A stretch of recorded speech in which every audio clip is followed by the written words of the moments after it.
Hey everybody, welcome back to Video Game Esoterica and our continuing series, PGS Pandemonium, where I took a look at 8 of my favorite IGS PGM games of all time. Today we're taking a look at DoDonPachi II B-Storm. I may be mispronouncing that, but I think you'll get the gist. And if you want to play this game, you should 100% consider it Babies First Bullet Hell, because even though it is a bullet hell game, it is much easier and it's a really nice entry point if you're not familiar with the subgenre of shmups. Before we get too far involved though, do me a huge favor, go down below, hit like, subscribe, and that notification bell definitely helps us out. And if you feel so inclined to want to support the channel, we have a Patreon link in the description below as well. But DoDonPachi II is an excellent shmup, and if you turn the difficulty up to expert in the dip switch setting, it will give you a lot of challenge. But I know with bullet hell shmups, there's one of two schools of thought. One, absolutely love them and people go crazy for them. Two, people don't touch them because they look so incredibly difficult that it seems like the point of entry, the bar is set so high that people just get a little bit nervous. And that's where DoDonPachi II B-Storm really comes in and is an amazing title. Not only is it a really competent bullet hell shmup, and you'll see here that the patterns can be a little bit complex, but it eases you into the formula. It takes you by the hand and tells you, this is what a bullet hell shmup is, this is how you get to learn them, and we're not going to beat you up 10 seconds into the first level. And I think that is great because bullet hell as a genre is amazing. They're some of my favorite arcade games of all time, even if I'm not that spectacular at them. But a lot of people ask me all the time, how do you get into them? How do you learn how to play them? It is just rote memorization.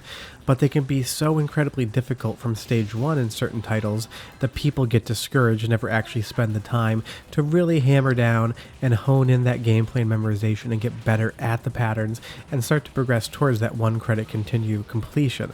DoDonPachi II is going to allow you to do that, because you'll see on screen right now, there are not that many bullets moving around the screen. And when this game came out, it was criticized for being too easy.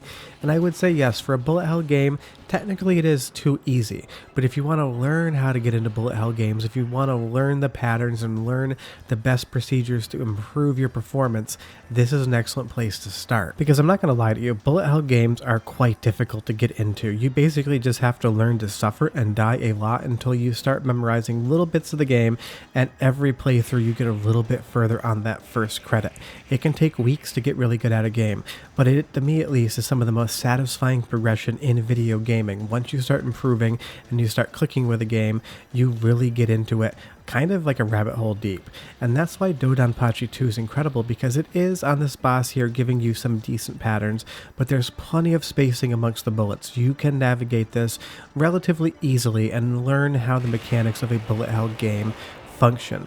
And I know this game gets criticized a lot for being too easy, and technically it's not even a Cave title.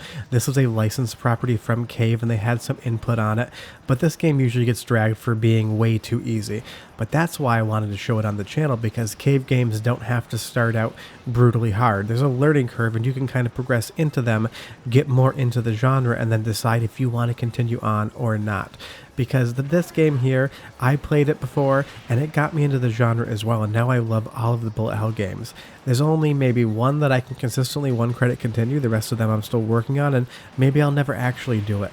But I love learning the mechanics. But outside of how easy this game is for a bullet hell game, we also have to talk about how it looks and feels and sounds. This is a spectacular looking game with the traditional 16-bit sprites. Everything moves fluidly, it's amazing, it's always running well.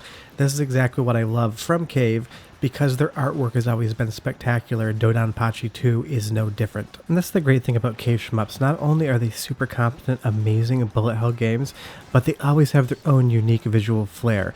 But as good as this game looks, it sounds as good as well. So what I'm going to do is let you listen to the soundtrack for about 45 seconds, and I'll come back and talk more about bullet hell games as a genre, this game, and really try to get you into playing them if you haven't before, because I think you would really like them.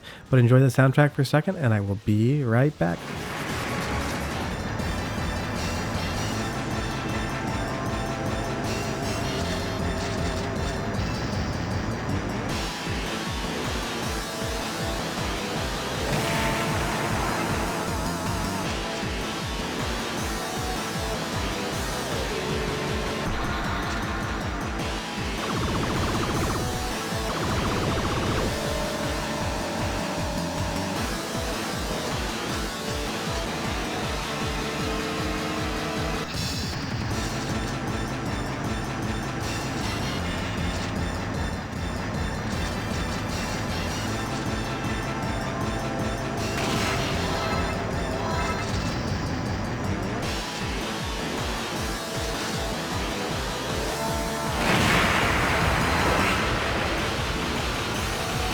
The soundtrack has a nice industrial rock sound to it that's perfectly fitting for a game where you have to fight robotic mechanical bees, which is to say, you could make any soundtrack for this game and it would make sense with robotic mechanical bees.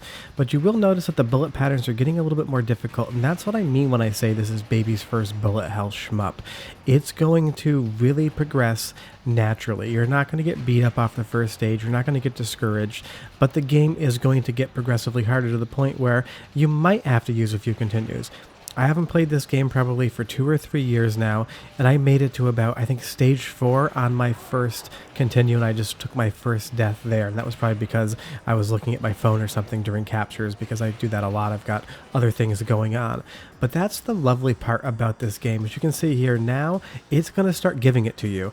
It's going to really give you some patterns that are chaotic, but if you navigate around correctly, everything starts to click. It feels great getting through that pattern, and if you do get stuck, you can just blow off a bomb and avoid it. It's fun, it's challenging, but it's not brutal. And there I took another death just because, like I said, I haven't played this game in some years. But don't forget, your ship isn't the hitbox size of the ship. It's basically 2 pixels in the middle right when I took that bullet there. So you can bypass a lot of things. The funny thing about bullet hell shmups, and especially Cave, is they look so incredible in motion, but you're honestly not going to be paying much attention to the sprite work or graphics. You really want to be focusing on your ship, where it is in the screen space, and what bullets are near it. So the fun part about watching a bullet hell game on YouTube is you can actually look away and check out the great art and the sprite work, but if you're playing it, you really don't get as much of an opportunity because you're just worried about the patterns coming towards you. It's a little bit of a downer of the genre, and I get it, it's just how it works, but the art is so great, I do want to look at it from now and again, and sometimes I do end up taking a death because I got a little bit too enthralled by the sprite work, because everything sets the tone. You have these gigantic ships, you have these spectacular backgrounds, you have a nice sense of depth, and sometimes you just want to look at that. So it's like one small downside of the genre that really isn't. It's just kind of me loving to look at visual things. But this is an incredible game, and I absolutely love it. And you can see here as we get further on, the patterns just get progressively harder, but it's still giving you enough spacing that you can understand them. And as you play this game over and over again, what you're going to find is you start to remember what patterns are going to be coming out.